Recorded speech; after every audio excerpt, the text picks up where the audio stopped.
Now, I was a little bit of a lying bastard last week. A little bit of one.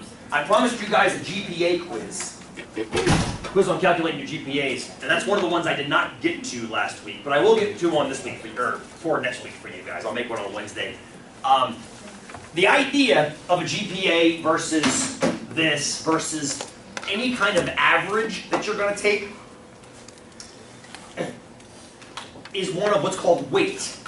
The data have to be weighted for frequency of occurrence.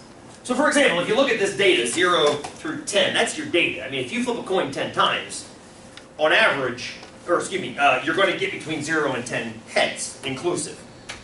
But that does not mean, looking at the classical definition of probability, that all of these are equally likely. That's not at all what it means. I mean, if you think about it, as we can see, that's not what we even saw. We saw a vast difference in the data right here. So if you were calculating the average number of heads we would see per 10 flips, we'd have to use that skill that we saw from last time, which is this times this, plus that times that, plus that times that. Let's do that real quick. I want to use the TI over here to do that. Zoom in on here. Well, aren't they equally like they are equally? Each flip is, but within 10 as a whole, they're not. Yeah, good, Kelly, thank you. Yes, when you're flipping a single coin, I think they are equally likely, but when you flip 10 of them, the number of heads you get is not. Zero. It's far harder, for example, to get no heads at all in 10 flips than it was to get 5 heads in 10 flips. Is that fair? So let's grab this over here. I want to come back to your point, actually, Kelly. It's a very, very good one you just made. I'm going to calculate it with you guys. And I'm going to show you a cool shortcut your TI there that could come in handy if you're calculating your GPA or if you have to do averages in some other class. Let's see, there we go.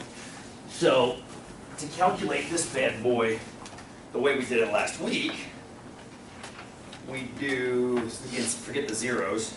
So I get 2 times 1 plus 3 times 3 plus 4 times 5, yeah? 5 times 2. 6 times 3. 6 times 3. 7 times 5. 7 times 5. You don't put the parentheses in, Sean? I'm going to do it in 2 steps. I mean, if you were doing the whole thing at once, yes, Michael, but right now it's going to be the multiplication first and then the addition, so we're safe.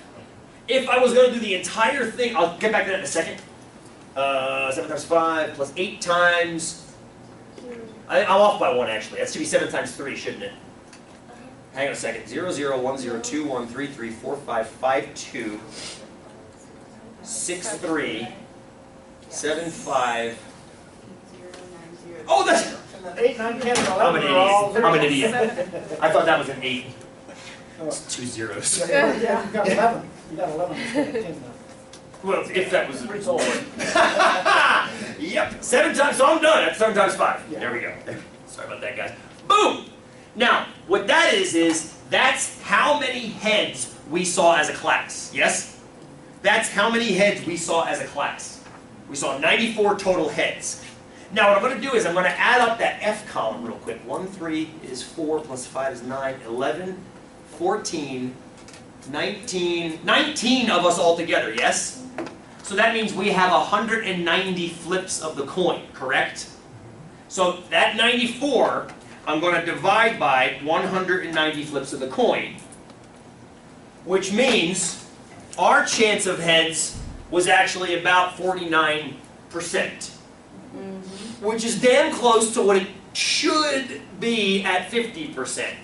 But what I find amazingly interesting about this is our results. Only 2 people got exactly 5, right?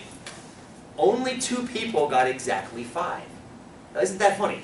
Maybe it's not funny. Maybe it's just the way it is. But of 19 people, 2, or roughly 10% of you, saw the exact 50-50 on the coin. But 50-50, we are trained to say that, right? What's the chance of heads? 50-50. But that does not guarantee, that does not guarantee you're going to get 50-50 each time. It just says that's the average. And that's really what you have. That's why the empirical definition, I think, is way more important than the classical. Because the empirical allows you to have that idea of that long run probability. You might remember, you might not, maybe you don't, I don't know. There was a simulation I showed you guys very, very long time ago that modeled this for you. I'm going to show you two now. I have one to go along with that one now. And Trey, you had brought it up. I wanted to make sure we saw it again.